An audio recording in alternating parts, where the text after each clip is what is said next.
Hi, this is Jennifer Jay Palumbo. I'm your New York correspondent for IVF Babble. I'm giving New York realness. My hair is a complete and total mess. And I'm wearing the Central Perk t-shirt, known by the show Friends. Speaking of Friends, today I would like to have a friend-to-friend talk about infertility advocacy. Now, before you're like, oh God, advocacy. She's talking about changing laws and protesting. I barely have the energy to get out of bed this morning. But that's not the type of advocacy I'm talking about. Today, I want to talk to you about advocating for your fertility care, advocating for yourself as a patient.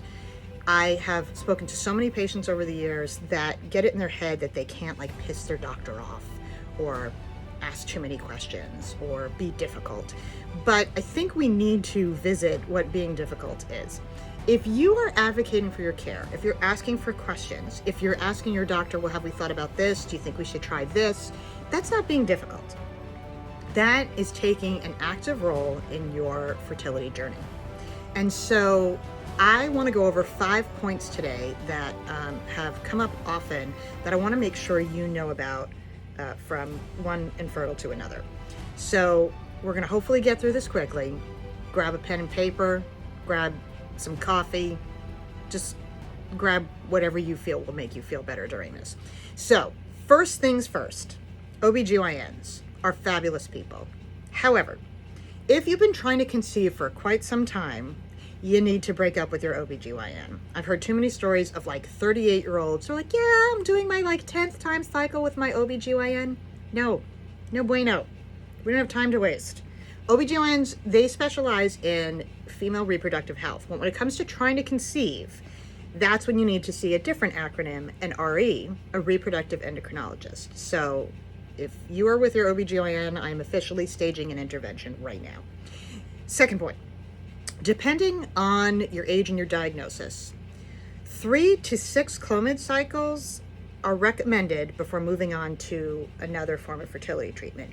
If you are on Clomid for more than 6 months, it can actually start to have negative effects. So I think we've all heard stories where people have been on Clomid for an abnormally long time. So if you suspect that's you, you have every right to be like, yeah, I'm gonna look into something else because me and the Clomid, we need to part ways. The other issue, that's something very important that concerns me a lot because this I hear all the time. If you have had 2 or more miscarriages, that's not just bad luck. I mean, it may be, but 2 or more, you really want to talk to your doctor about if you have an autoimmune issue, a uterine abnormality, if it's a chromosomal problem, if you should do something like genetic testing like PGTA.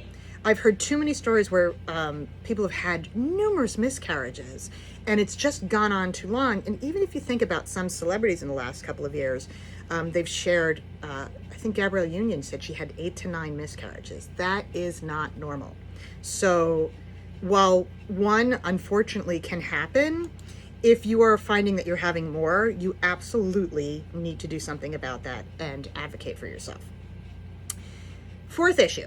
Approximately 1/3 of infertility issues can be attributed to the female and the other can be to the male. So if your reproductive endocrinologist is focusing just solely on the female and not testing both partners, that's something you may want to advocate for as well.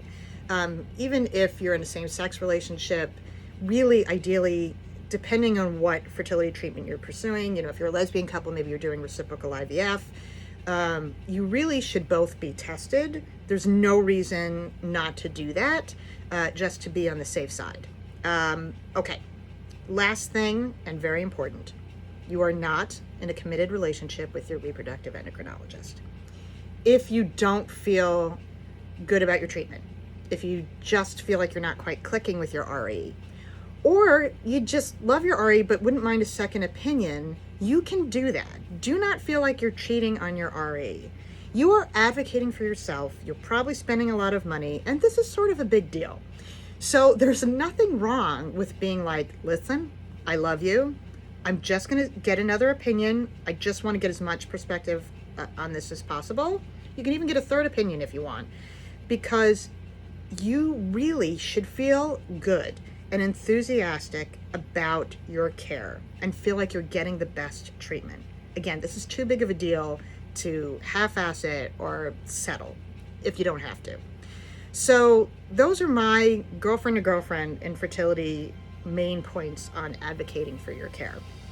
I really want to thank IVF Babel for asking me to basically talk to you guys and leave a message that I think is important. Plus, everything they're doing right now to create free fertility resources during this absolutely crazy time is wonderful. So, thank you for listening. If you have any questions, or you just want to say hi or bitch about the world that is infertility, you can always feel free to contact me on Twitter or Instagram. For now, I am sending you a lot of baby dust and tons of humor.